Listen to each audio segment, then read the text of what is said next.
Locked On Podcast Network presents Locked On Sports Today.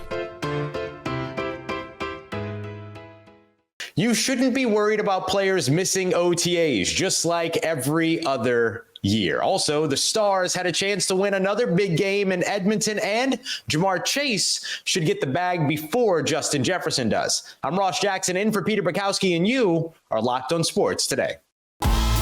I'm Peter Bukowski, starting your day with the can't-miss stories and biggest debates in sports. You're Locked On Sports Today. Searching all major sports. Found. Let's start with the biggest story. It's OTA time across the NFL as the spring workout programs get underway, but you shouldn't be worried if your favorite player hasn't yet reported to the facility. Here to help us understand why is Peacock and Williamson's very own Brian Peacock. Brian, we appreciate you very much being here with us. Look, just at this point, is it worth being concerned if someone's favorite player hasn't reported to OTAs? Yeah, he's probably getting traded. So sell that jersey while you still can. I'm torn on this topic because when it comes to the holdouts, we were talking a little bit off the air. You kind of make the move you can. And, you don't want the franchise tag. Nobody likes it. So you don't sign it. But eventually, you know that contractually, if you want to play football, if you want a paycheck, you're going to have to show up. But it's voluntary right now. So it's not a big deal when guys don't show up. But they make the moves they can. And in some cases, it works. The 49ers have one guy famously holding out in Brandon Ayuk. But another wide receiver also is holding out from OTAs, Juwan Jennings.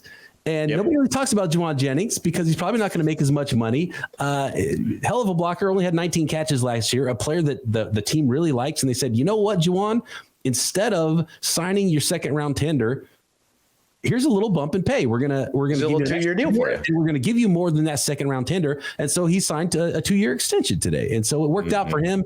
And he got what he was looking for, a little bit more money, and he's happy. It's going to take a lot more millions and a lot more years for someone like Brandon Ayuk. But then there's also veterans who don't show up, like, and look, we're talking 49ers because that's the team I cover. Right. Trent Williams is. But you can look at Trent Williams. Yeah, you can look at Jamar Chase. All these guys. Dude, bubble wrap them. We'll see you week one. I don't want to be on any field ever, anywhere. I don't care. But Nick Bosa was at camp at OTAs, voluntary OTAs, and he's never there because he's got this facility that he works out at with his brother and his dad back in Florida, and he comes to camp in phenomenal shape. But he wanted to set the tone this year, so he came to voluntary OTAs after admitting last year, after his long holdout, that it actually did affect him. So at some point, it does hurt you to not practice football if you want to be good at football. Even the best in the game, someone like Nick Bosa. And what was hilarious about Nick Bosa's quote at OTAs, he said it's more like an active recovery because he's actually doing less at OTAs than he would be doing by himself at home, getting down to his 9% body fat like he usually does. So that was hilarious. Absolutely. Yeah. Absolute reality check right there for you, for sure. For some guys that really work out hard. That's how much OTAs matter. You gotta love that. So yeah, I mean, it just seems like it's one of those ones to where there are those certain specifications, if there's a contract dispute that's active and things like that. But at what point should a fan become really concerned that their favorite player hasn't shown up? Yeah, I think that tipping point is probably deep into camp when you start to look at a player and think, wow, if he doesn't show up today, his ramp up period is going to take him into the season. And it's going to affect wins and losses. And if a player's really holding out and willing to lose a game check, then you really know you have something serious on your hands there. But voluntary stuff, obviously not, although it has worked in some cases to just nudge the team and be like, hey, can we just do a little something here? Mandatory mini camp next week, not a big deal. Short couple of practices. You get some time off. Then training camp, first couple of days, not a big deal. Preseason games start, you start to get worried a little bit because you got to get ready to play, and you don't just want to jump on the football field and then get yourself hurt and then really derail your season.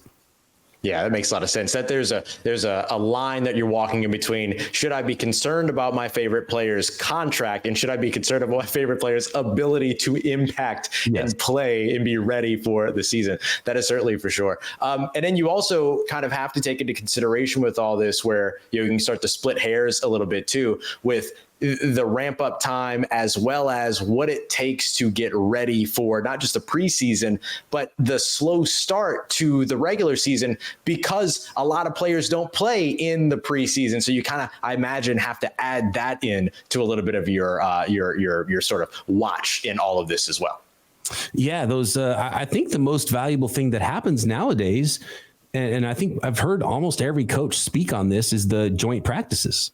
Joint practices is like the first real thing, and guys start fighting each other and getting mad and hitting other players on other teams. And for some reason, coaches like that atmosphere and they run things for the other coach. And I don't know why that would, the same teams play an actual preseason game, but coaches for some reason like the joint practices quite a bit. That is like the new important thing. So joint practices, that usually happens, second week of preseason? Yeah. Probably a good time to start getting worried if your guy's still holding out. Stay up to date on the NFL all year long by subscribing to Locked On Sports Today and the Peacock and Williamson NFL Show on your favorite podcast app and on YouTube. Thanks for making Locked On Sports Today your first listen. Coming up next, the Dallas Stars had the chance to take control of the Western Conference Finals in the NHL. Before we get to that, the San Francisco 49ers signed an extension with a wide receiver, just not Brandon Ayuk.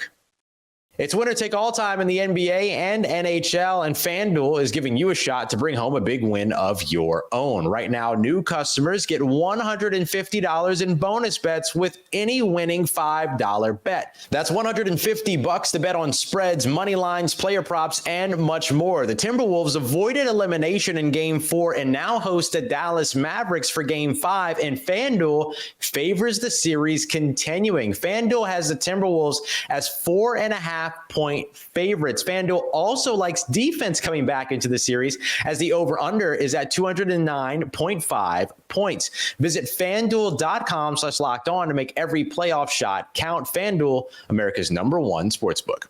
If you're catching this episode after checking out your favorite Locked On show, don't forget to subscribe to Locked On Sports Today on YouTube or wherever you get your podcasts so you never miss an episode.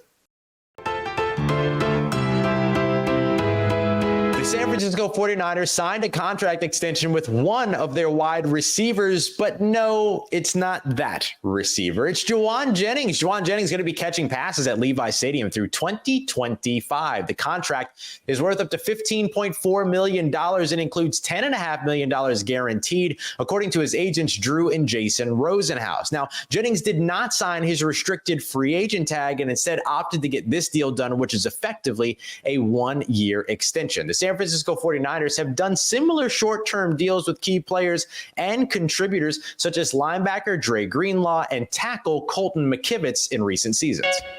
The interim tag is gone for Washington Wizards coach Brian Keefe, the team announced on Wednesday. Keefe was in his first year as an assistant coach with the Wizards when he was promoted to interim head coach on January 25th, replacing Wes Unseld Jr. The Wizards actually won more games under Keefe than they did under Unseld. Now, it was exactly one more win, but hey, that's progress, baby. You can't be mad at that. Keefe has playoff experience, as well as he was the assistant for OKC in 2012 when the Thunder made the finals.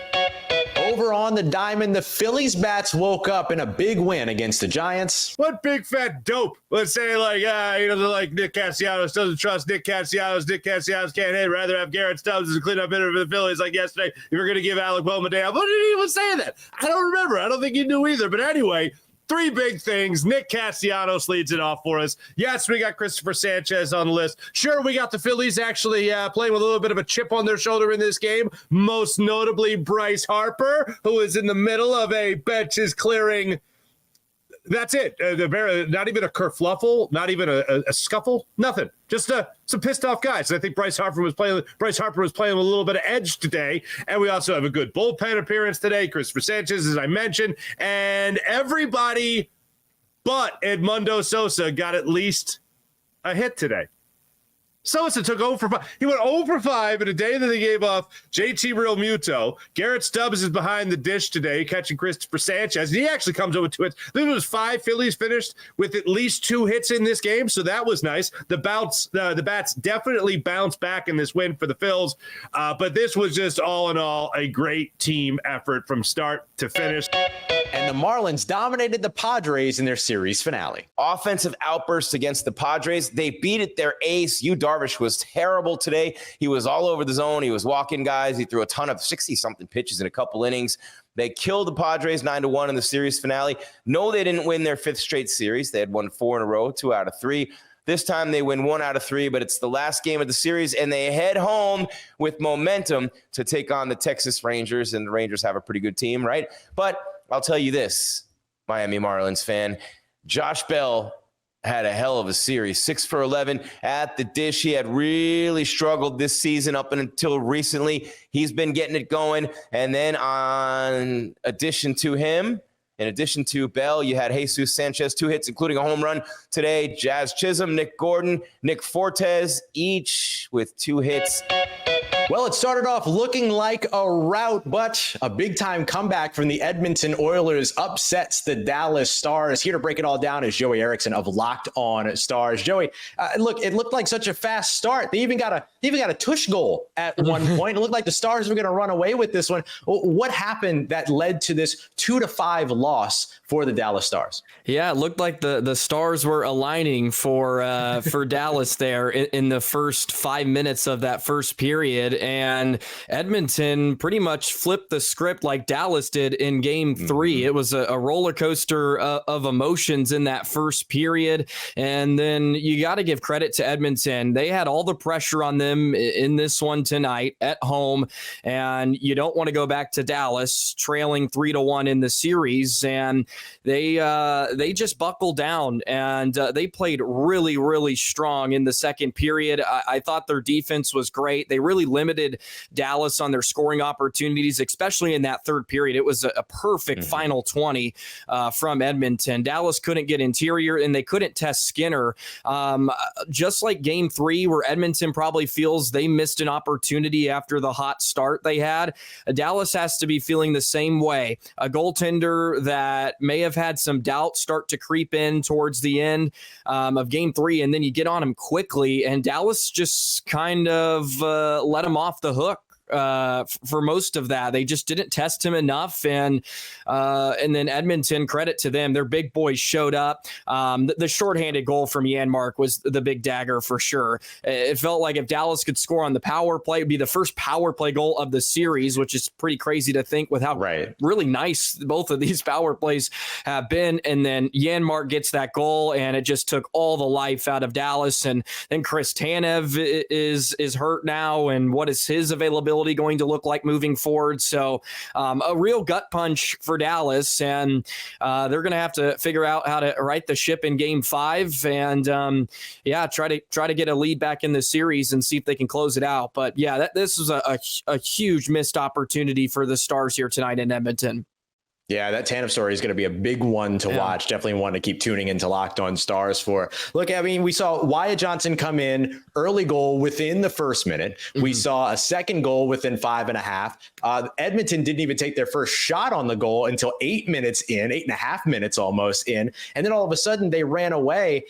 What is it that makes this Edmonton Oilers team and their scoring prowess so tough to defend? Yeah, well, they do a lot of things. And number one, their forecheck has been really, really good. And they won a lot of battles and 50-50 pucks. They sort of changed their game plan, it looked like, here tonight. And they really embraced the dump and chase game. And they forced Dallas and their defense to have to turn around and go track pucks. And you have to give credit to their depth pieces like Janmark and Brown and McLeod, who have had huge impacts points in the first 4 games of the series, and they just really wore down Dallas's defense. And that's hard to do, especially with the way Dallas has been playing.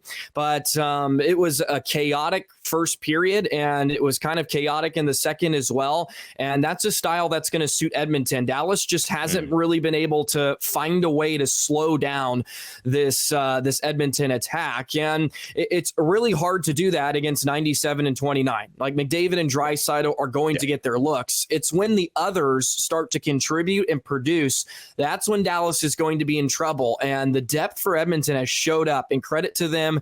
That was going to be probably the biggest difference in this series. And they have showed up and they produced, and they get a much needed win here tonight. So yeah, Dallas is going to have to find a way and make some adjustments here in game 5 to just limit Edmonton, who's really getting a lot of great looks here throughout the series. Yeah, so let's look ahead to game 5 here. Dallas gets the opportunity maybe try to take back control of this series. What do they need to get right to go up 3-2?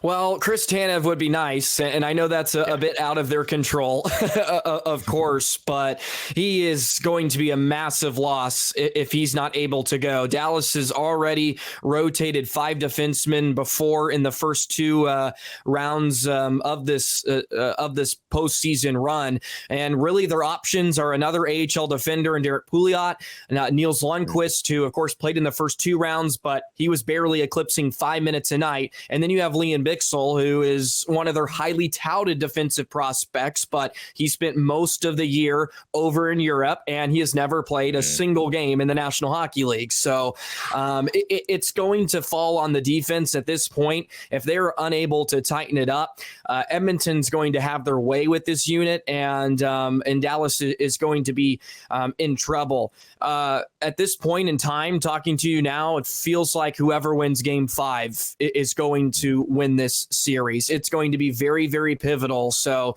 Dallas has a lot of work to do, and the pressure's back on them. So, but what a series it's been. I mean, the momentum changes. It's swung back and forth. So it's been a lot of fun. But yeah, Dallas is going to have to buckle down, and they're going to have to adjust defensively, number one, because you can't keep giving these type of looks to the Oilers. They'll make you pay, and they certainly have already. Stay up to date on the Dallas Stars all year long by subscribing to Locked On Sports Today and Locked On Stars on your favorite podcast app and on YouTube.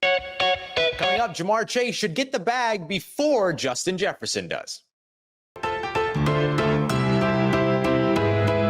top of the wide receiver market in the NFL is going to be set by Justin Jefferson and Jamar Chase. Go Tigers, by the way. Locked On NFL host Tyler Rowland gives his reason behind why Jamar Chase should be the first to get the bag. I think that right now, Justin Jefferson is the best wide receiver of that group. But I got to tell you, Alex, I think that I would feel more comfortable paying Jamar Chase. I think that while Justin Jefferson has been in the league for 4 years, he did miss that chunk of last season, but he's been incredibly productive his first 3 years. Sure. I don't know how to shake this. It's just one of those things where I don't necessarily know how to present my argument. I just know how I feel inside. All right. And I'm going to let my feelings lead the way here. I'm going to follow my heart. Safe space, all right? Tyler. I just got back from Disney for vacation. I'm still feeling a little magical. I'm going with Jamar Chase. I think the next 5 years, Jamar Chase will be the better wide receiver. I just like what he brings to that. He's more physical. I think he can give you more yards after catch ability. He can win a contested catch. We're talking about 2 elite players who are great at all of these things. So it's not like one guy is bad. I just feel like Jamar Chase is the more physically built guy who I believe in as a dominant number 1 wide receiver. So I know that the logical answer here would be Justin Jefferson, of course. And Jamar Chase has only played 3 seasons.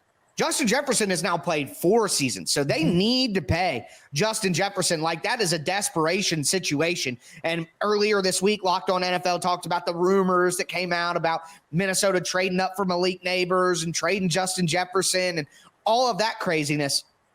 Justin Jefferson needs to get paid. That's why that rumor was out there. But I would pay Jamar Chase right now. You know, I'm actually going to agree with Locked On NFL host Tyler Rowland here. I also believe that Cincinnati Bengals wide receiver Jamar Chase should get his contract first before Minnesota Vikings wideout Justin Jefferson does, because Justin Jefferson is far and away the best receiver in football and deserves to be the highest paid receiver, not only in the NFL today, but in the NFL's history. And that's what's going to happen when you reset the market at this position. So Justin Jefferson getting paid second is actually better for Justin Jefferson. He gets to sit back, let his former LSU Tiger teammate go out there and sign his deal, and then show up, get his management to then top that and be paid as the best receiver in the NFL, which is absolutely the title that he owns. Sure, Jamar Chase is going to give you a couple of those face catches every now and then, winning some of those 50-50 balls, but you know Justin Jefferson's going to win those as well.